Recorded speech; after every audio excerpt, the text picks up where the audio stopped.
guys, how are you? How are you? Kanina pa ako linis ng linis dahil sobrang dami kong project naka standby. Sa dami, hindi ko na alam kung ano uunahin ko, guys. So, dami kasing kaganapan and pinipilit kong makapag-vlog dahil sabi nga ng kapatid ko uy, mag-vlog ka na, nakakamiss yung vlog mo. Ay nako, ito buhay sa Amerika, ang daming dapat gawin kasi kailangan talaga dito pagka nasa Amerika ka or sa kung saan man kang nakatira na abroad, ikaw lahat. Hindi naman uso dito yung mga katulong-katulong. Kung merong katulong, ano yun, mga bilyonaryo na yun, yung mga nandito na can afford na magbayad ng ng katulong. Pero dito, ikaw lahat. Dami. Anyway guys, ang daming kaganapan, kaya ngayon lang ako nakapag-vlog. And alam nyo, sa totoo lang, habang wala akong ginagawang vlog, nag-online shopping ako, siguro mga ilang araw na yon kasi naghahanap ako ng mga on sale. And lucky me, nakakita ako sa Macy's dahil gusto kong magkaroon ng backup yung doon sa sa bedsheet ko, kasi itong bedsheet na to, yan, itatapon ko na yan tatapon ko na yan. So lucky me, nakahanap ako ng on sale sa Macy's. Ito po, bali dalawa po itong nabili ko kasi hanggang pagka may on sale saka lang ako nakakabili dahil mahal kasi ito original po, ang price nito is $80, actually $90, and nag on sale po sila na lang to, $9.99. So, ginrab ko na rin ito yung opportunity. So, isang green at saka isang purple. Yan. So, at least may backup ako. Ano to, bali California king size. Yan. Kasi yung aming bed is California, king size. Kaya palaging naghahanap ako ng California king size na bedsheet. So, tapos ito, may nakita din ako, naman to, Body Mist collection. Although, mahilig naman talaga ako sa perfume, pero ito, susubukan ko to, kasi sabi dito is, well, originally, price po nito is $30, tapos bumaba po siya ng $9.99, so, ginrab ko na rin po. Bali, 4 po ito, and, tingnan ko lang kung magugustuhan ko kasi mas po ako sa perfume, pero ito Body Mist.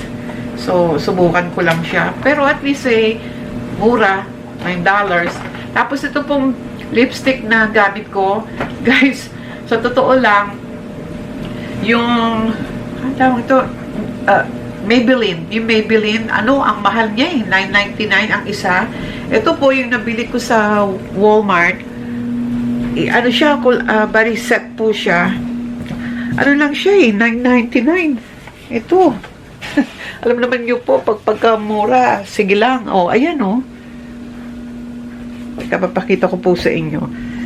So, natutuwa ako kasi kanina ko pa yung gamit, yung lipstick na yan. Hanggang ngayon, hindi pa rin siya nakakain na ako at lahat. Andiyan pa rin. Bali, matte liquid lipstick po ito. Handayan. Yan po. $10 lang po ito set. So, ginirab ko na rin. And, kasi, napansin ko kasi ngayon, kasi ako, pag bumibili ako ng makeup, yung branded name, yung mga Neutrogena, yung Maybelline, LA Color. Pero ito, on sale siya. Sabi ko, sige, grab ko na rin. Basta kung ano lang yung mag-grab kong opportunity na makakamura, sige lang. Imagine, ilan yan? 2, 4, 6. $10. Pag bumili ka ng ng matte lipstick na ano na Maybelline or ano ba yung isa pang Neutrogena, $10 ang isa. Ito, anim, $9.99 lang. So, ang laki ng tipid ko. Ay, nako guys. Kasi ngayon dapat talaga, lagi ko niyan sinasabi sa lalo sa pamangkin ko, lahat na mga mag-ano ko na nakakausap ko, magtipid kayo kasi kailangan talaga maging practical ka ngayon sa buhay. Sus Mariosep, hindi ka pa pwedeng gastos nang wala naman sa tamang paggagastos.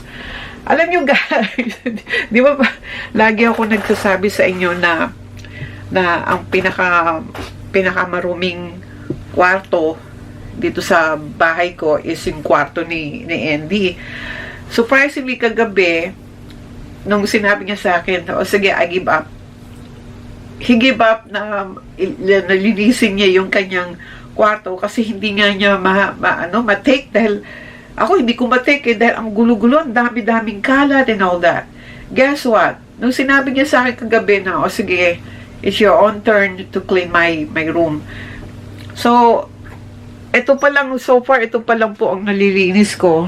Kasi nangihinayang ko dahil ang ganda ng computer niya. Ito buong ano yan, yung buong niya, puro ano po yan, puro papel. Lahat yan, papel. So, ang ginawa ko, nilagay ko muna siya sa box para at least ma-organize ko nga yung mga gamit niya dito.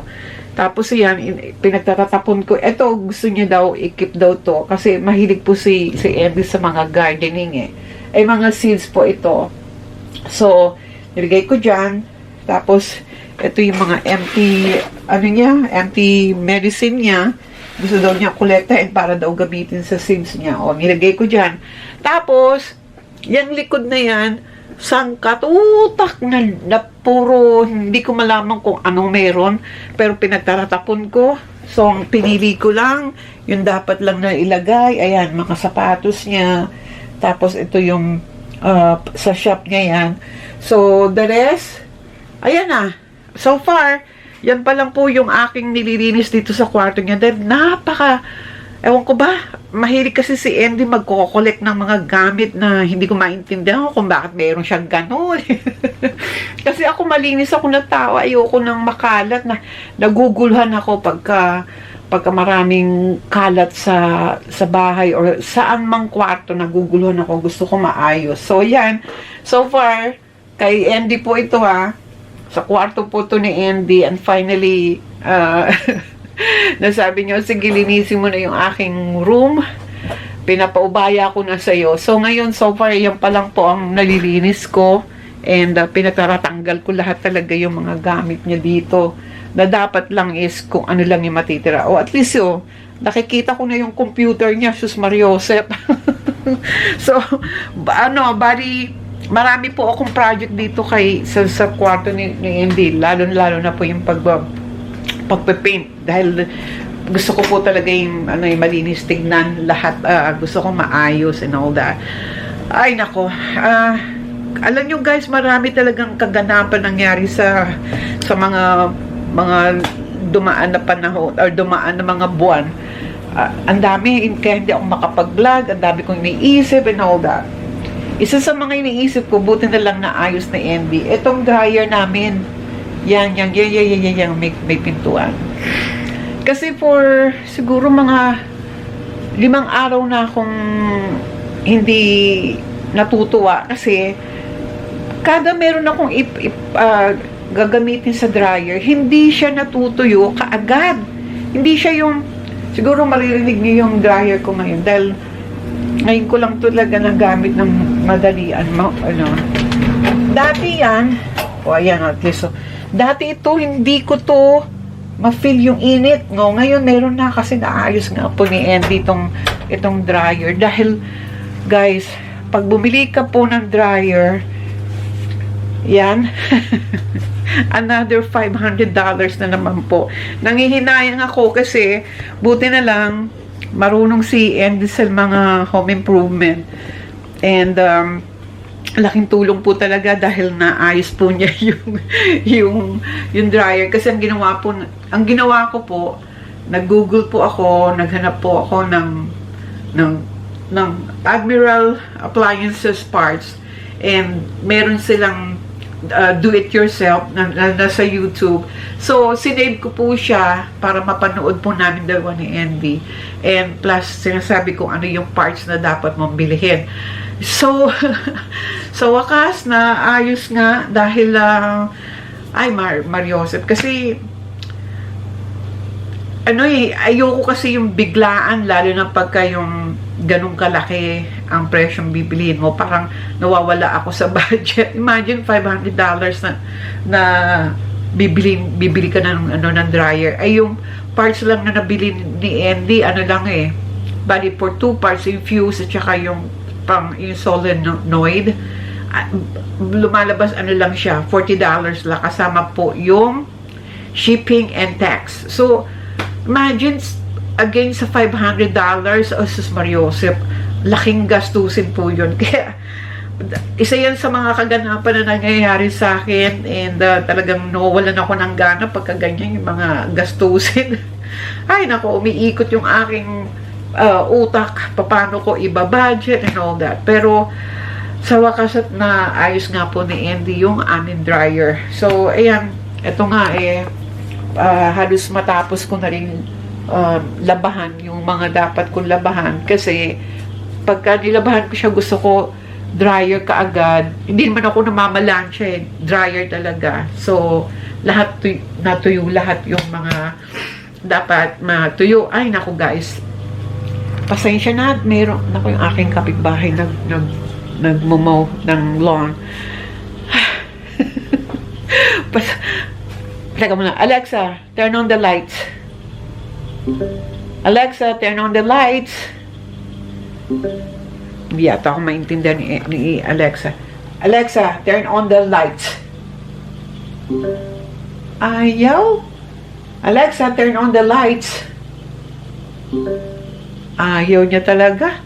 Baka hindi niya makuha yung aking pronunciation. Alexa, turn on the light. There you go. Kailangan pala bagal-bagalan ko yung pagsasabi ko ng wordings kay Alexa. Napaka ako dahil pag iniisip ko talaga yung dryer, Diyos ko, $500. Buti na lang naayos ni Andy yung dryer, sus Mariosep. Kasi alam naman po ninyo, palapit na yung Christmas, natural.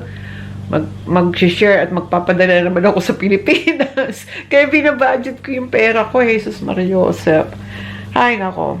Nako guys, speaking of Pilipinas, para namang nakakatakot namang magbakasyon or pumunta sa Pilipinas dahil ang gulo-gulo ng politics. Although, inaamin ko po sa inyo at aminado po ako sa sarili ko, wala po akong hilig sa politics. Talagang hindi ko yan forte, pero I would say, hindi ko yan, ay nako, basta naan lang ako dahil parang sa hirap ng buhay ng Pilipinas, lalong humihirap, tapos ang gulo-gulo pa, dahil yung mga politics nga. Sana po, pag umuwi po ako ng Pilipinas 2026, sana matahimik, ayoko nang magulo. Yan nga sinasabi ko sa pamangking ko. Sabi ko, parang ayoko na yata umuwi ng Pilipinas, ang gulo-gulo sa Pilipinas. Yung politics, tawag nito, yung puro problema, nakakawala ng gana. Anyway guys, so sabi ko nga sa inyo, maraming kaganapan, and since ganito nga ang buhay ko, teka, busan ko lang yung, ayan, tingnan nyo yung dalawa kong alaga. Sige lang, tulog lang kayo. Ayan, tingnan mo, komportable. So kasi yung binili kong dalawang bedsheet, yung sabi ko nga yung isa itatapon ko na, so at least may backup ako na panibago. Ito, Nihintay ko lang magisingan tong dalawang to para mapalitan ko yung bedsheet namin. Ay, nako, Lord. Anyway, and nag-vlog po ako kasi gusto kong pakita sa kapatid ko dahil sabi niya, "Huy, mag-vlog ka naman." Hindi ka nakikita. Sabi pa din yung pamangkin ko, "Mamilot, kailan ka ba magbablog? Hindi ka nakita napapanood." Sabi ko, "Oh, sige, basta pagka gagawa ako, mag-i-edit ako, mag-upload ako ng video para at least nakikita naman ako ng mga kamag-anak ko." Ay, nako. Sa ngayon, dito po muna ako sa loob ng bahay. Pero sa totoo lang po, ang dami kong outdoor project na naghihintay sa labas. And nagpahinga lang ako dahil kanina po kasi nag-quick shopping po ako dahil nag-isip lang po ako kung anong pong dinner ang iluluto ko. Eh, sabi ni Andy, magluto daw po ako ng pork, baby back ribs, yung pork, yung pork loin back ribs. And, yeah, i-bake ko siya mamaya. Tapos sabi niya, gamitan ko daw ng beer para daw lumambot daw ng mabilis yung meat. So, sabi niya, i-bake ko muna daw ng 2 hours, and then after, na naka-covered ang foil. Tapos after 2 hours, alisin ko daw yung foil. Tapos magpukulo daw ako ng beer. Mix ko daw ng brown sugar with ketchup, pepper, and then garlic powder. Pakuluan ko lang daw yun. Tapos spread ko daw yun sa binake na 2 hours na pork rib na. Tapos ilagay ko din daw ulit sa oven without foil, another 1 hour. So, yun daw po yung dapat na gawin proper para hindi daw masunog yung baby back ribs. So, baby back pork ribs, yun. So, yan po yung aming dinner. So, anyway guys, sa ngayon, ito lang muna po yung aking maipapakita na vlog dahil marami po akong gawain, and subukan ko ulit mag-edit para makapag-upload naman ako ng panibago, and hopefully madagdagan tong mga subscriber ko dito sa channel na to, and basta mag-enjoy lang ako sa pagbablog. Hindi ko naman to talaga siniseryosong, kumbaga yung kasing iba talagang kailangan nilang kumita and all that. Ito kaligayahan ko lang to, parang yung ma-update ko lang yung mga kamag-anak ko, plus kung gusto niyo kung may gustong manood sa channel ko, that's fine, and hopefully nga makapag-upload ako ng mga recommendation or suggestion kung anong gagawin, halimbawa yun sa mga gadgets, yung mga ganun ba. So, anyway guys, marami pong salamat sa pagsusubaybay, and please like this video, and don't forget to click the notification bell para po nanonotify po kayo kapag may panibago akong video. So, bye for now guys. I love you all. God bless. Thank you guys for watching. Please subscribe to my channel. Goodbye. Love you all.